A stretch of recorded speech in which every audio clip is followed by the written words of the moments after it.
For our final house, we've come to the southeast corner of Spain. The arid landscape here has been the backdrop for many spaghetti westerns.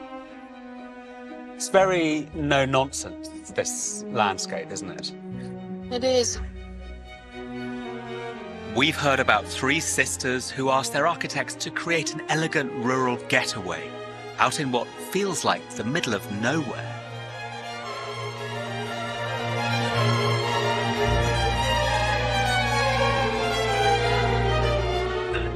The architects here were tasked with creating a family home for communal living. But each of the three families also wanted their own private space. The result? 3 separate homes linked by a shared courtyard. A mini village that cleverly gives the sisters all they asked for.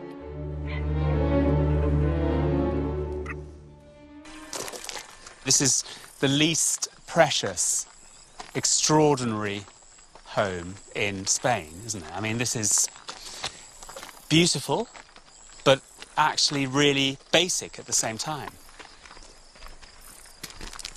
I mean, this is much more open, of course, this side. I mean, it faces the view, the light. It's away from the road. Now it makes sense that it's for 3 different families. Each family, each sister, has her own sort of dining area out in the sun. They all seem to have a little place to go and eat and relax in the sun. This is the sort of living side of the house, I suppose. But by creating a courtyard, there's always a shady retreat from the desert temperatures. All 3 houses have a private outside space and a roof terrace off the master bedroom upstairs. Downstairs, the layouts are similar, with a kitchen, dining room, living room and 2 bedrooms. All are clad in local rough-sawn pine, which helps it blend in with the colours of the landscape.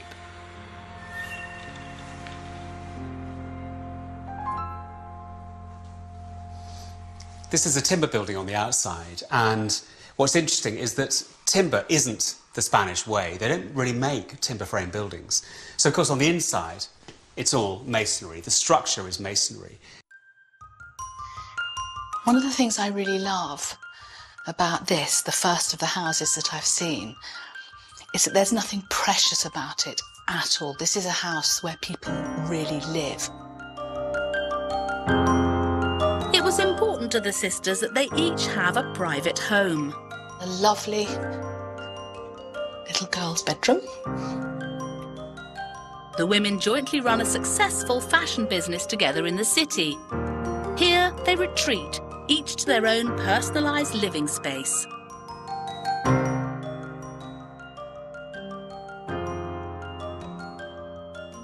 Later, the courtyard will be full of friends and family.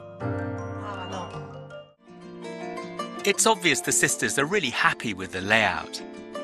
The architects rose to the challenge in a very creative way, and I want to find out how they went about the process of responding to a really complex brief.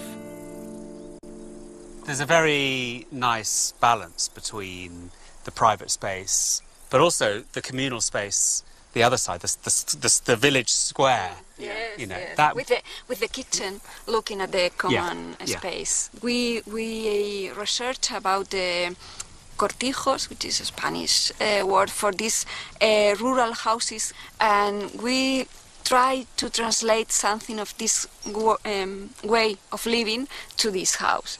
And these traditional houses always have a courtyard in the center, and there all the houses look at this courtyard. Our Spanish architectural adventure has been a revelation. We've seen some extraordinary experimental homes. From a high art masterpiece that speaks to the landscape to an heroic suburban family home.